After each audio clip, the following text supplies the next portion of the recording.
Magandang buhay mga bata!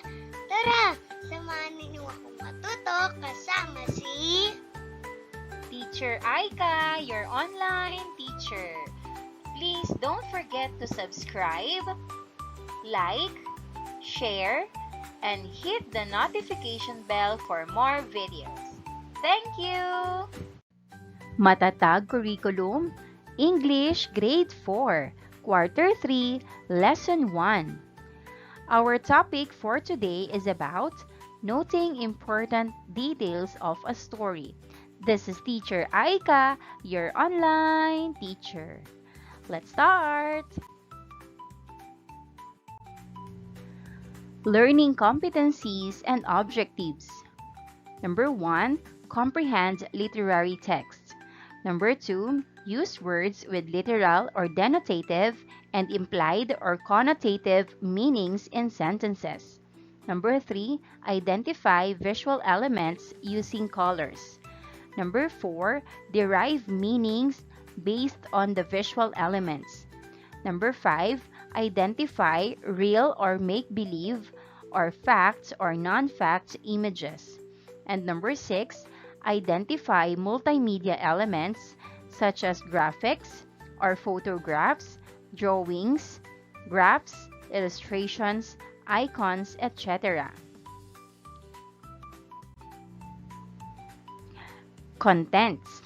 First, noting important details of a story or literary text or story grammar through the stories. The Story of the Rainbow, an Indian legend, and The Magic Bahag, a story by Chino Sayuno.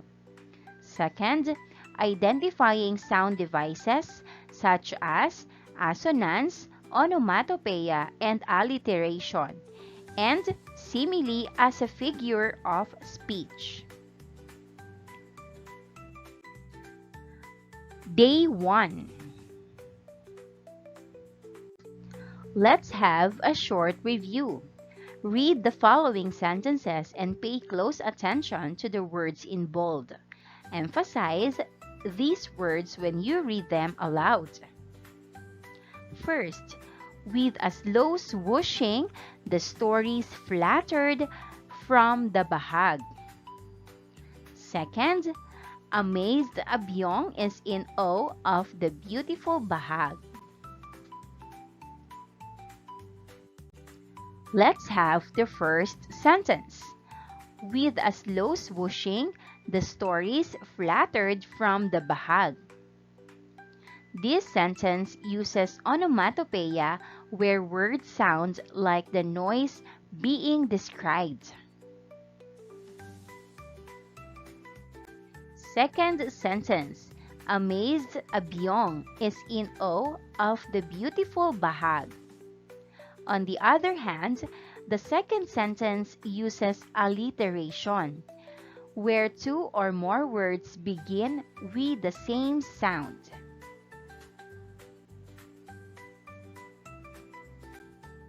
Let's have this sentence. Abyong and his friends danced, clapped, and stamped at the yard. Now, I want you to notice how the vowel sounds are repeated in the words in bold. Pay close attention to the A sound in Abyong, danced, clapped, and stamped. Try saying these words out loud and emphasize the vowel sound as you do.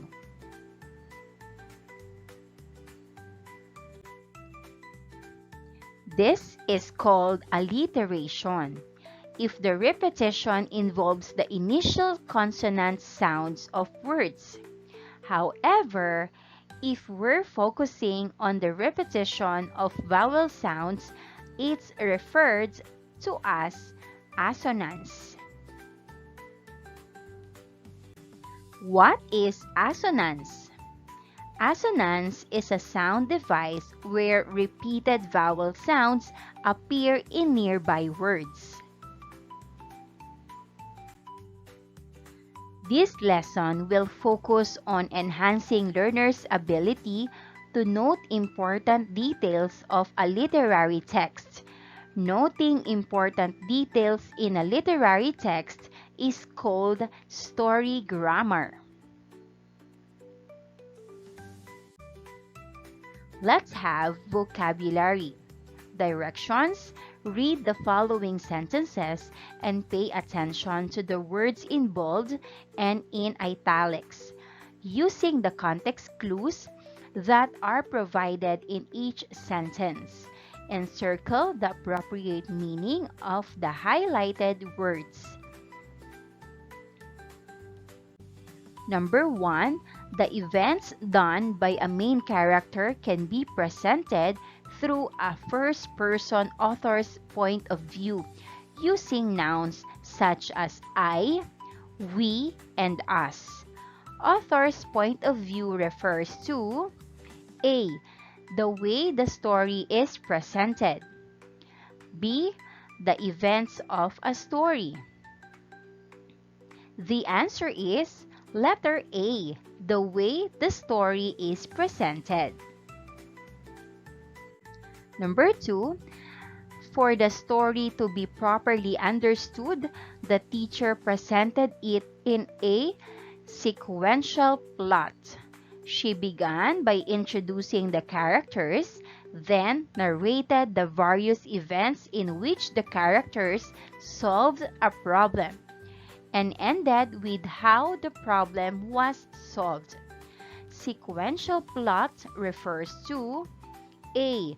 Two or more events presented at the same time, or B.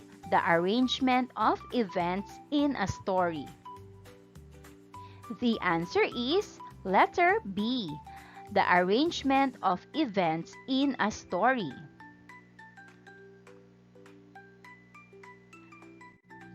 Number 3, after reading the story, the learners were asked to draw conclusions by examining the events in the story, the possible meaning of these events, and why these events occurred. Draw conclusions mean blank. A. Making meaning out of what is not clearly stated, or B. To say what will happen in the future. The answer is letter A. Making meaning out of what is not clearly stated. Number 4, to be able to draw or infer conclusions, the denotative or dictionary meaning of words used in a story must be analyzed. Denotative means what? A. Literal meaning, or B. Implied meaning. The correct answer is letter A. The literal meaning. Number 5, aside from the denotative meaning of words, the connotative meaning used in a story should also be analyzed. Connotative means blank. A. Literal meaning, or B. Implied meaning. The answer is letter B. Implied meaning. Noting details of a story or literary text. Story grammar. Before we begin reading the story of the rainbow, I want to discuss some guide questions with you. These questions will help you think about the story and be ready to answer them once we're done reading. First, who are the characters in the story? How was the story presented? Second, what happened in the story? How were the events in the story narrated? Third, what is the ending of the story? What message can you get from the story?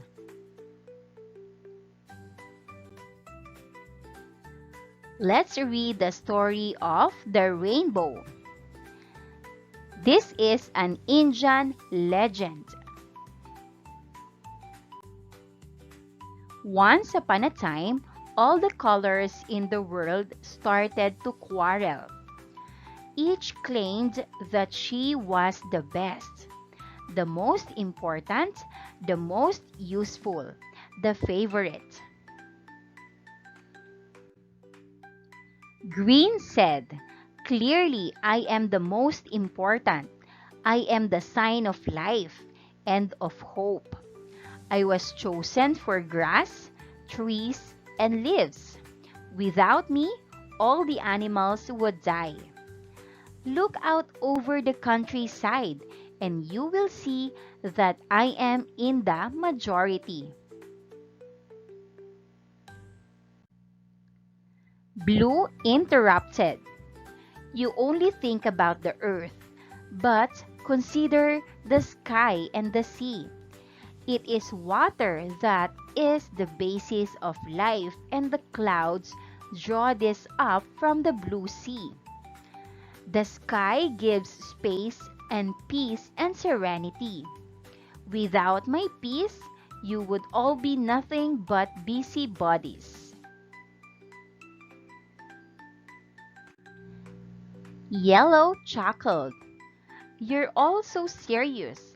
I bring laughter, gaiety, and warmth into the world. The sun is yellow, the moon is yellow, and the stars are yellow. Every time you look at a sunflower, the whole world starts to smile. Without me, there would be no fun." Orange started next to blow her own trumpet. "I am the color of health and strength. I may be scarce, but I am precious, for I serve the inner needs of human life. I carry all the most important vitamins. Think of carrots and pumpkins, oranges and mangoes. I don't hang around all the time, but when I feel the sky at sunrise and sunset, my beauty is so striking that no one gives another thought to any of you." Purple rose to her full height. She was very tall and spoke with great pomp. "I am the color of royalty and power. Kings, chiefs, and bishops have always chosen me, for I am a sign of authority and wisdom. People do not question me. They listen and obey."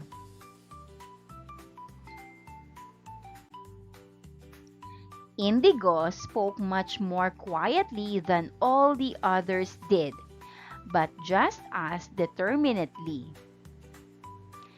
"Think of me. I am the color of silence. You hardly notice me, but without me, you all become superficial. I represent thought and reflection, twilight and deep waters. You need me for balance and contrast, for prayer and inner peace."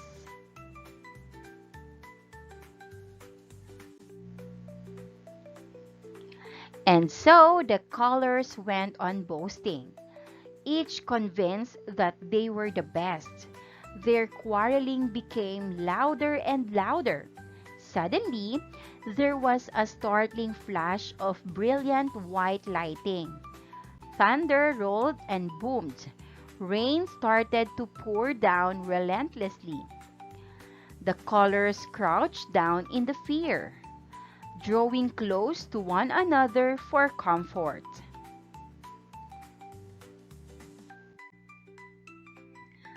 Then Rain spoke.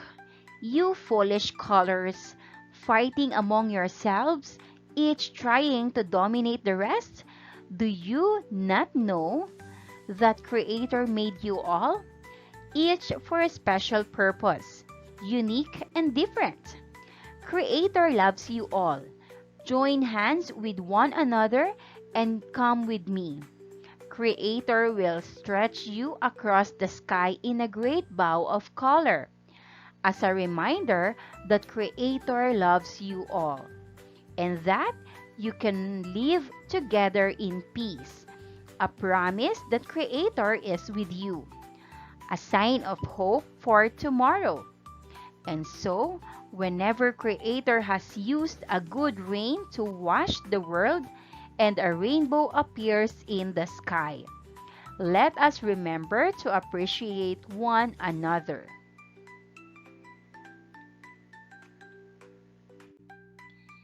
Day 2. Activity number 1. Developing a simple story grammar. Before we move on to the next activity, let's take a moment to recall what we read in the story of the rainbow. I'd like to ask you a few questions to make sure we all remember the important parts of the story.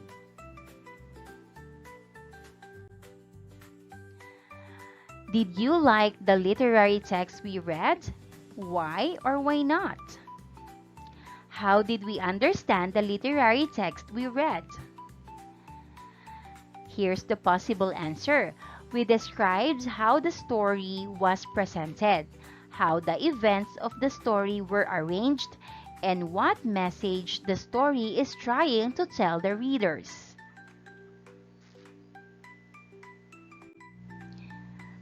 Alright class, now we're going to do an activity that will help us work together to summarize the story of the rainbow. I want you to think about the main points of the story and share them with your classmates. We'll be using a diagram to organize our thoughts. I'm going to show you a diagram on a slide presentation to help us structure the summary. Here's what it looked like.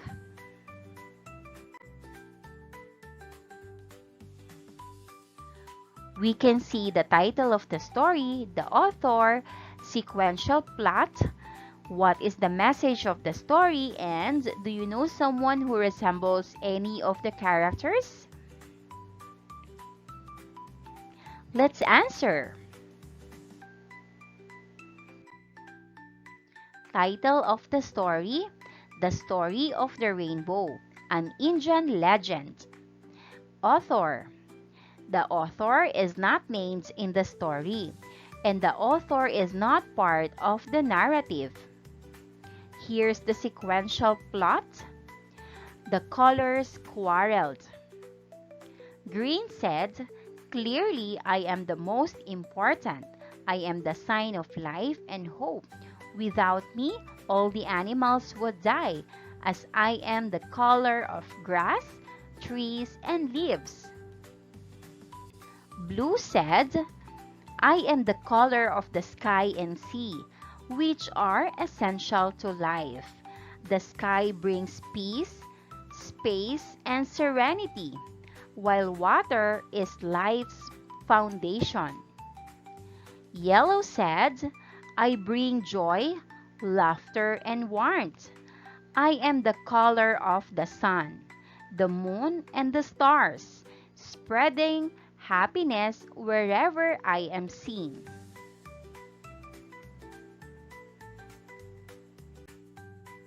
Orange said, "I am the color of health and strength, representing inner nourishment. Think of carrots, pumpkins, and mangoes. My beauty is unmatched during sunrise and sunset." Purple said, "I am the color of royalty and power. I symbolize authority, wisdom, and dignity. Kings and leaders have always chosen me." Indigo said, "I am the color of silence, protection, and inner peace. I provide balance and contrast, representing prayer and deep thought." The rain poured. The rain said, "Stop quarreling. You were all made by the Creator for a unique purpose. Together, you form the rainbow as a sign of hope and unity."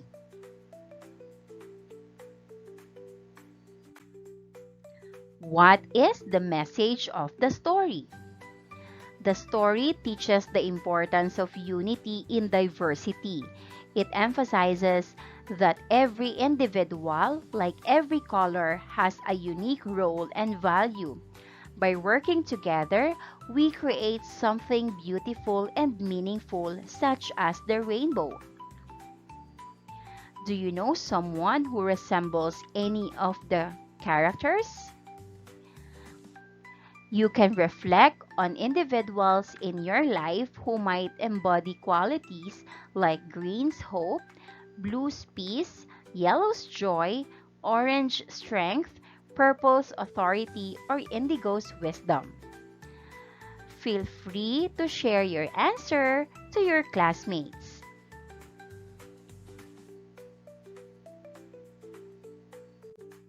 Activity number 2, using simile as a figure of speech. Alright everyone, thank you for sharing your responses about the story and the colors. Now, let's dive a little deeper into how we can express ideas creatively by using something called simile. What is a simile?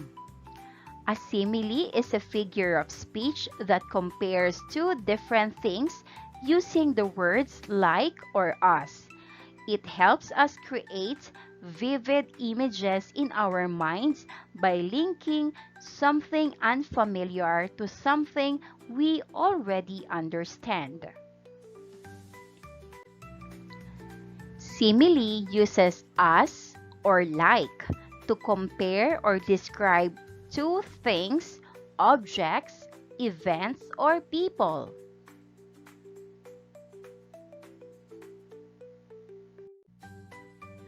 For example, in our story, we might describe Yellow's cheerful personality by saying, Yellow is like the sun, spreading warmth and happiness everywhere. Or we could talk about Indigo's quiet and thoughtful nature by saying, Indigo is as calm as the deep sea, offering peace and reflection. Similes make our writing more colorful, just like the rainbow we talked about. So, let's try creating our own similes inspired by the story. Think about the qualities of each color and try to compare them to something familiar. For example, green might be like a forest full of life and hope. Blue could be as peaceful as a clear sky. Indigo might be as deep as a quiet ocean, filled with silence and reflection. Yellow is like the sun, spreading joy and laughter wherever it shines. Orange might be as vibrant as a blazing sunset, full of health and strength. Purple could be like a crown symbolizing royalty, power, and wisdom. Alright everyone, now it's your turn to get creative. We've talked about how each color in the story represents something unique, like green representing life and hope, or yellow symbolizing joy and laughter. For this activity, I want you to think about yourself and choose a color that you feel best represents you. Then complete this sentence. I am like the color. Choose any color because you can do it. Activity number 3, reading the literary text titled The Magic Bahag. Alright, class, let's take a look at this example sentence. The beautiful bahag is as bright as the radiant rainbow. Did you notice something here? Let's answer the following questions. Here are the guide questions. Number 1, what two objects were compared in the sentence? The answer, the bahag and the rainbow were compared. Number 2, what description was given to the beautiful bahag? The answer, the bahag was described as bright. Number 3, what word was used to compare the two objects? The answer, the word as was used to compare them. Number 4, which sound device was used in the sentence? Onomatopoeia, alliteration, or assonance, and why? The answer, the sound device used is alliteration. This is because the repeated b sound is beautiful, bahag, and the repeated r sound is radiant, rainbow, created a rhythmic effect, which is a characteristic of alliteration.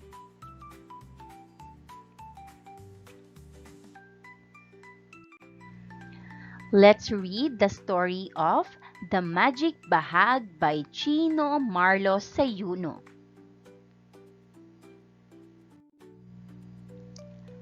Impapastakun ragsak yaay ela lay. A byong sighs between sighs and whispers as the jeepney treads the rough roads downhill. It is only in Pasil, his hometown, where he ever has had friends, and now they are leaving the place forever. The song plays on Abyong's head like a symphony trapped by a wall that is his skull. He tries to sleep only to be awakened by the jeepney bumps and jumps. He just then looks outside, but as the sun greets the day with its rays that warm the skin of the early morning travelers, he feels like it is bidding him goodbye, teasing him even. For him, he will never see this giant ball of warmth the way he sees it from the mountainside Pasil. Whether Tabuk will give him the same view, he does not know or care. Nana, do we really have to do this? Abyong asked his mother, holding tighter to her as the jeepney turns to a curve. His mother sighs. This is the only way. We can't stay in Pasil forever. There is a good opportunity for your father, and we cannot let it pass. But we're all right, aren't we? I am okay with Tata's hunts and the kamote tops. This is the better, his mother concludes. Abyong looks away, gazing at the view of the hillside where trees and roofs appear like parches of an unfinished silanbituon blanket, reminding him even more of Pasil. Elalay, yaai, lay. The voices of his friends resonate in his head again, bringing back their laughter after Lindayao. The youngest girl would jokingly belt out the last line of the song even when she knows that singing is not her talent. But my friends, they have been my friends for years. You will have more friends in Tabuk, don't worry. his mother tells him as she ruffles his coconut husk-like hair. The school there is big. You can have all the friends you want, or years. His Nana's embrace always gives him comfort, but this time, no matter how he tries, Abyong cannot get Pasil out of his head. Everything he sees and hears reminds him of Pasil. The huts clutching on the hillside remind him of the Binayon hut that they have for a school which 20 pupils filled with laughter in chorus. It reminds him of the early mornings that they spent with Miss Legaspi, a teacher volunteer from Manila, when they would read tales about the bullied skinny kid who saved the town or the Encantada from the lake, who fell in love with the chieftain's son. The chirping of the crickets echoes in his mind, the same harmony that used to be his only company during hide and seek, until someone would find him camouflaged with a pool of dry leaves or hidden behind a bunch of gabi plants. The cascading river connects him to the splashes of water when he and his classmates or playmates would swim and catch fish after class.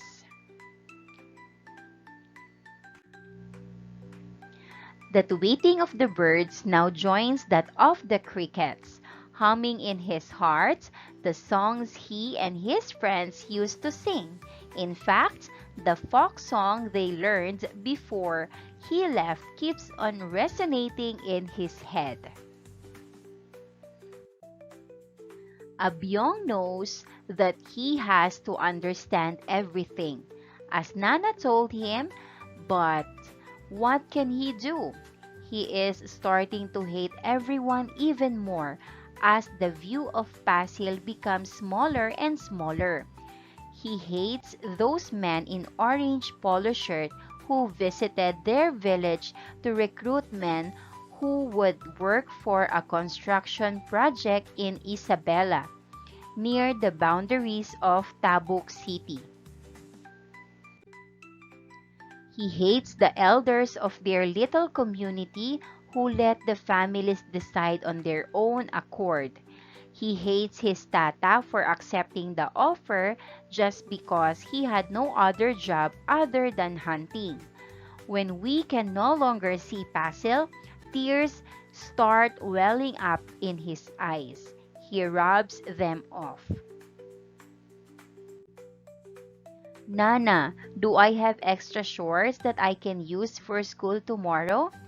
Abyong asked his mother, who is hanging washed clothes that Sunday afternoon, a week after they moved from Pasil. Well, yes, his mother says, but why? You can wear your bahag. The school allows pupil to wear it. Rumpling the end of the bag he is wearing, Abyong says, I don't want to wear my bahag. And why is that? Her mom faces him, hands on her waist, a little taken aback. Nothing, I just don't want them to laugh at me, he says, plucking out of a loose thread from his bahag. They will not laugh at you, her mother assures him as she hangs a blanket on the clothesline. They would, just like in Miss Legaspi's stories. Just please let me wear shorts, Nana. Abyong watches his bahag and t-shirt, hanging by the window, fluttering as the wind blows from outside. He has been tossing and turning on their papag for almost an hour now, as he is not yet comfortable in their makeshift blank house. His banig back home would still do a better job lulling him to sleep. Aside from that, he fears tomorrow's first day of classes. You have to sleep early, you know, his father speaks sitting beside him. I know, Tata, I close my eyes and still I can't sleep. Abyong tries closing his eyes even harder. Let me tell you, Abyong, Tatay says. You don't have to worry about tomorrow, but if you still do, then I think it's time. Time? For what? Abyong's forehead curls, puzzled by what his father is trying to say. His father rummages under their bed, reaching for a small box with lizard symbol prints and a padlock. Is that a present? New shorts? His father shakes his head. This is a bahag, but mind you, this is not an ordinary one. This was worn by my father and my father's father and my father's father's father. It has been passed from one generation to the next. As Tata opens the lock, Abyong pouts. He does not want to wear bahag tomorrow, let alone wear an old one.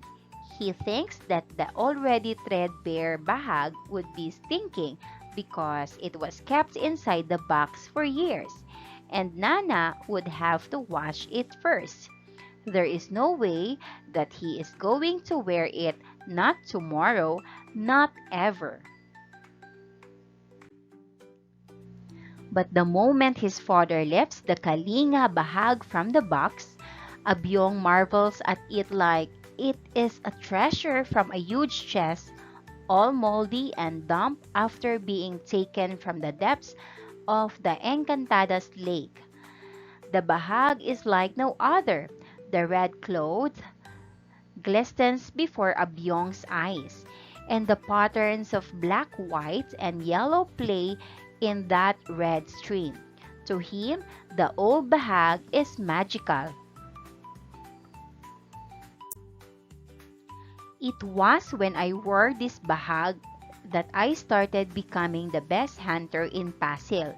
I was a short boy and was clumsy, not even able to catch a chicken. His father shares, his eyes shining with excitement. But this bahag made me become strong and confident. There was a mysterious magic spell that I cannot explain whenever I wear this. The same happened to our forefathers when they owned this.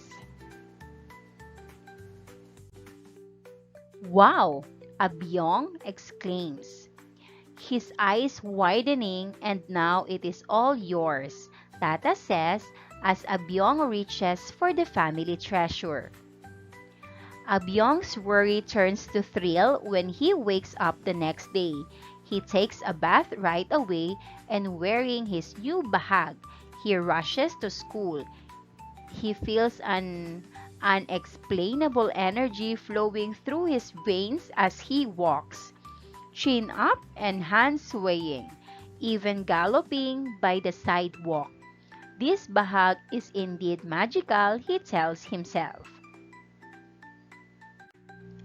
Good morning, my name is Mika. A little girl starts off the introduction portion in their first subject. Hello, my name is Carlo. I am Jessica. You can call me Maria. I am John. When it was Abyong's turn, he stood chin up and walked to the front like he is not a new student. Hi, I am Aeon. Abyong introduces himself using new self-taught nickname, thinking it can help him fit in and be cool. During recess, Aeon approaches a team of boys and girls laughing while eating their snacks. I want to be a hunter like Alim, that epic hero, Carlos says, showing off his pin-sized biceps.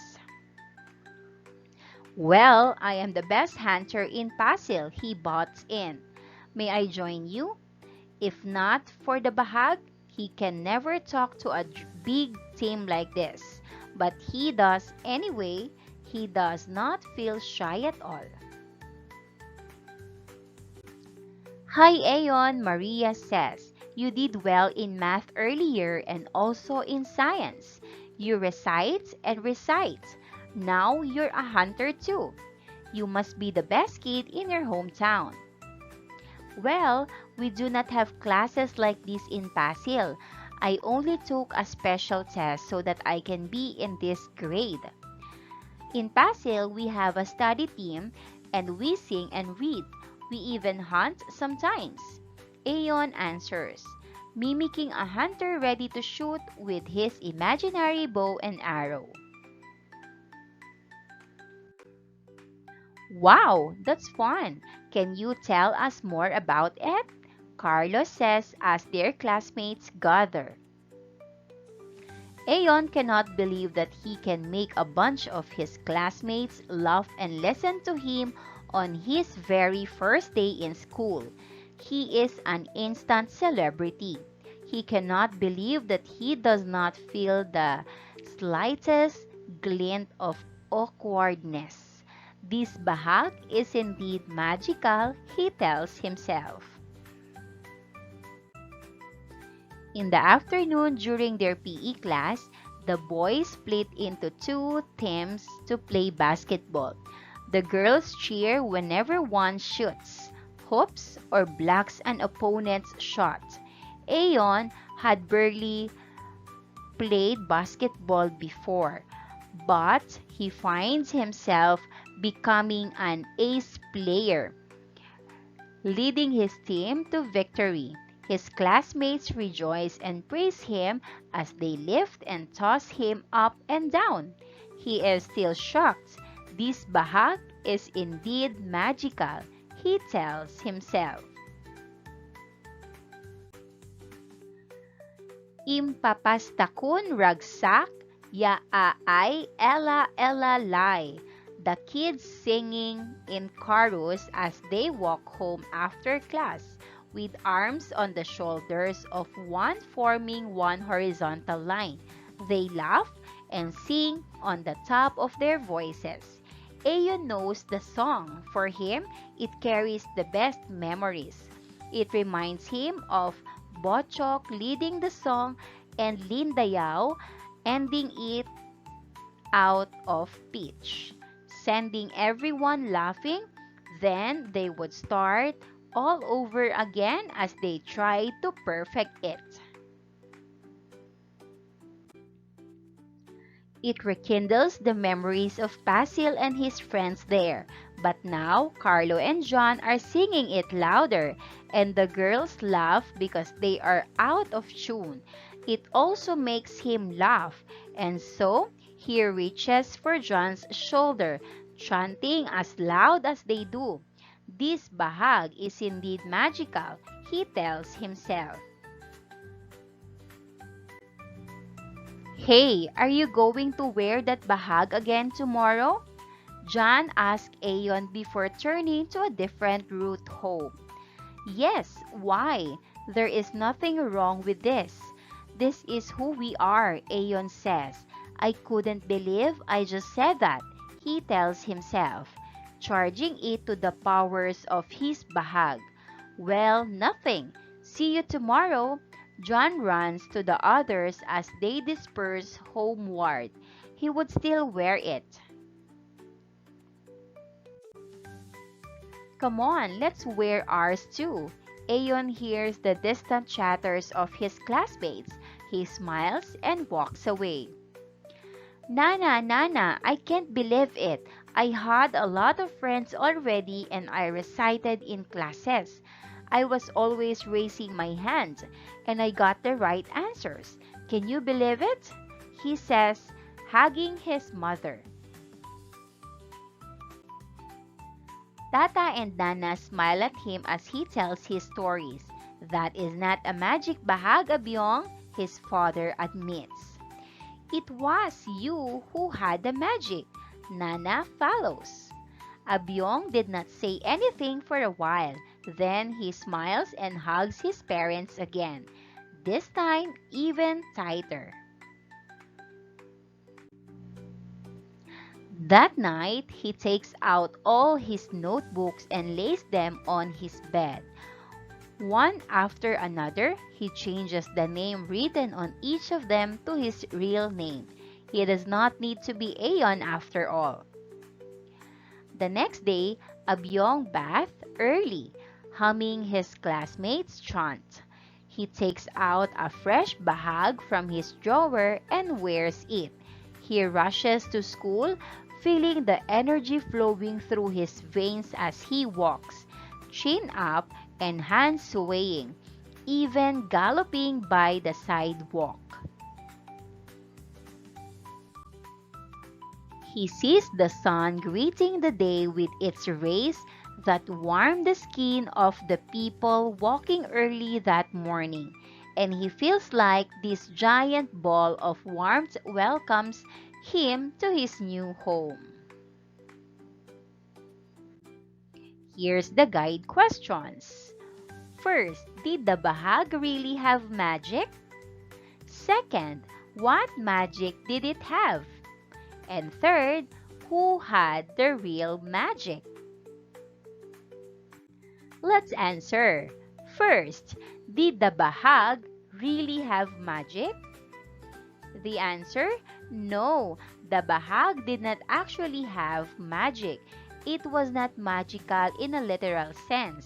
However, it held significant value and meaning to Abyong, symbolizing his connection to his heritage and the strength to his ancestors. Second, what magic did it have? The answer, the magic of the bahag lay in the confidence and strength it gave Abyong. When he wore it, he felt empowered and confident, which allowed him to perform better at school and connect with others. It was not the bahag itself that was magical, but the sense of pride and identity it instilled in him. And third question, who had the real magic? The answer, the real magic was within Abyong himself. It was his own courage, resilience, and ability to adapt that allowed him to fit in and succeed in his new environment. The bahag acted as a symbol that helped him unlock his inner strength, but the true magic came from within him.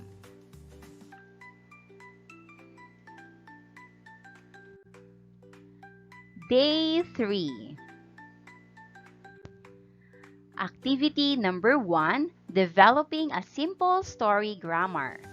Alright class, we're going to have a fun activity. You will be divided into 4 groups. Each group will create a story grammar for the story you just read. This means you'll break down the story into different parts like characters, setting, problem, events, and solution. So this is what it looks like.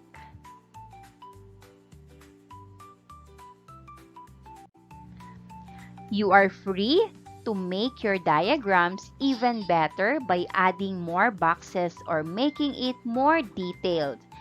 To help guide your changes, here are some questions you can think of. First, what is the title of the story? Who is the author of the story? Second, where did the story take place? And when do you think the story happened? Third, how did the story begin? How did it end? And fourth, what 6 events are the most important events of the story? Illustrate these events by drawing boxes and arranging them correctly. Let's answer. Number 1, what is the title of the story? And who is the author of the story? The answer. Title, The Magic Bahag. The author, Chino Marlo Sayuno. Number 2, where did the story take place? And when do you think the story happened? The answer, place. The story took place in Pasil and Tabuk. Both are in the Philippines. Time. The story likely takes place in the present day, but it has a traditional setting that hints at older customs. Number 3, how did the story begin? And how did it end? The answer, beginning. The story begins with Abyong riding a jeepney as he leaves his hometown of Pasil to move to Tabuk. He is sad and upset about leaving his friends and familiar surroundings. The ending. The story ends with Abyong feeling more confident and at home in his new school, realizing that the magic wasn't in the bahag but in himself. He also embraces his new identity and no longer feels the need to be called Aeon. Number 4, what 6 events are the most important events of the story? Illustrate these events by drawing boxes and arranging them correctly. But here's mine. Event 1, Abyong leaves Pasil with his family and feels sad about moving. Event 2, his father gives him a special bahag that has been passed down through generations. Event 3, Abyong wears the magical bahag to school, feeling confident and strong. Event 4, Abyong makes new friends and school and becomes an instant hit with his classmates. Event 5, he excels in basketball and other activities which boost his self-esteem. Event 6, Abyong realizes the true magic is in himself, not the bahag, and accepts his new life in Tabuk. Activity number 2, presenting the developed story grammar. Now, each group will present their outputs in front of the class. As you present, be sure to pay close attention to the details that are included in the other group's outputs but not in yours. You will need to take note of these missing details. This will help us see how different perspectives might highlight different parts of the story. After all, the groups have presented. We'll compare and discuss the details that were left out and talk about why that might be. Ready? Let's get started. Day 4.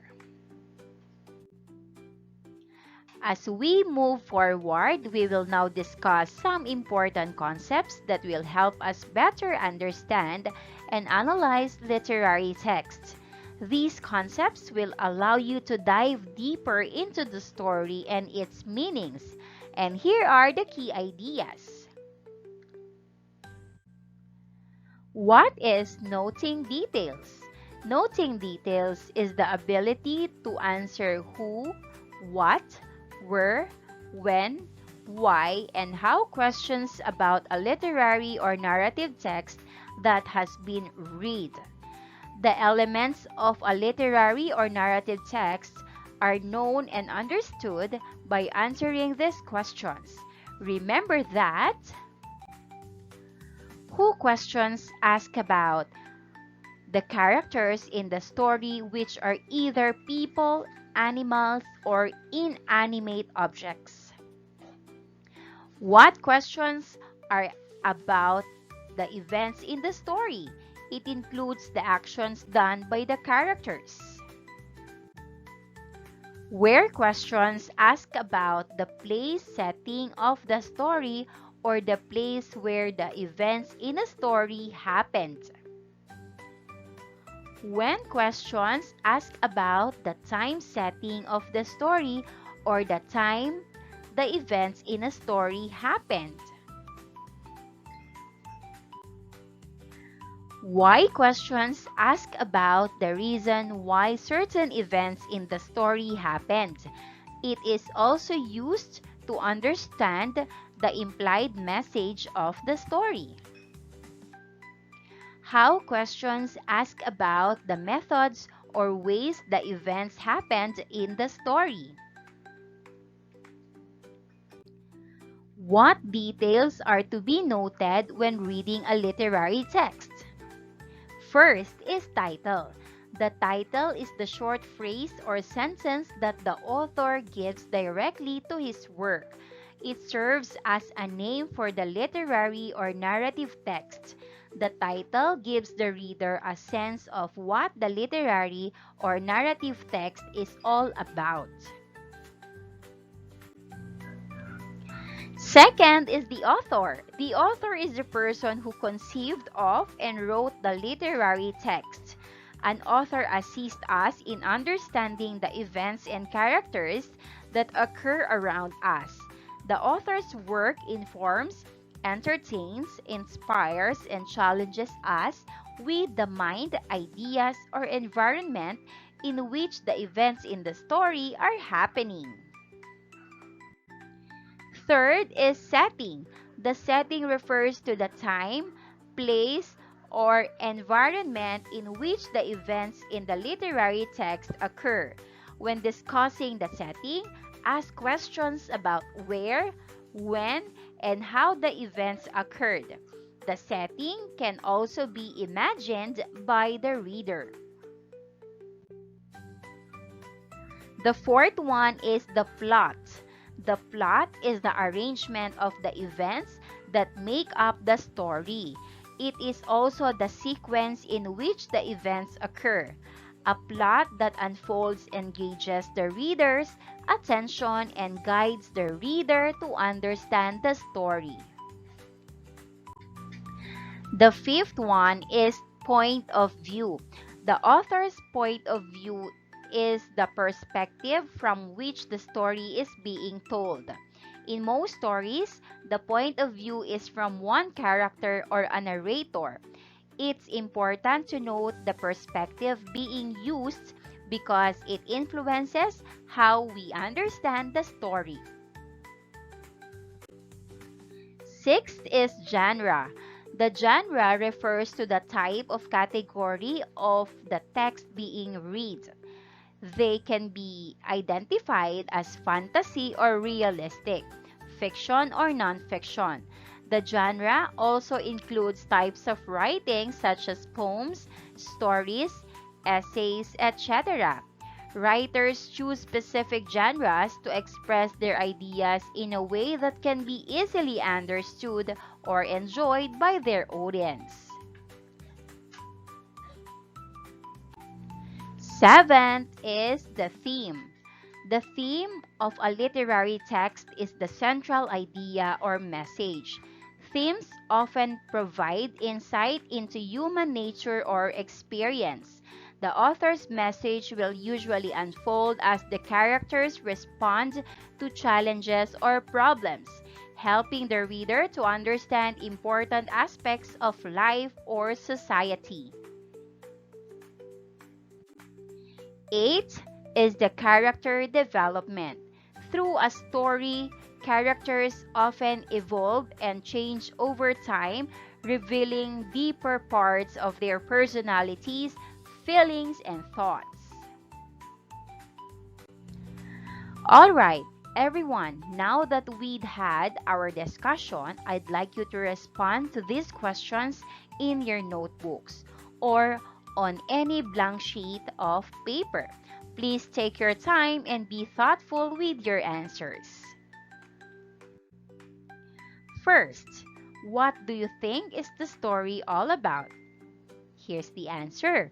The story is about a boy named Abyong who learns to embrace his identity and heritage through the symbolic magic of his family's bahag, which helps him gain confidence and adjust to his new life in Tabuk. Second question, what message does the author want you to understand through the story? The answer, the author wants us to understand that our true magic comes from within. By embracing our culture, staying confident, and believing in ourselves, we can overcome challenges and inspire others. Third question, did you like the story? Can this story happen in real life? The answer, yes. The story is inspiring and heartwarming. It shows how cultural pride and personal growth can help someone adapt to new circumstances. This story can happen in real life because many people experience struggles when moving to a new place and learning to stay true to their roots. And that wraps up today's lesson. If you enjoyed this video and want to see more content like this, don't forget to hit the subscribe button and ring the bell so you never miss an update. Thanks for tuning in.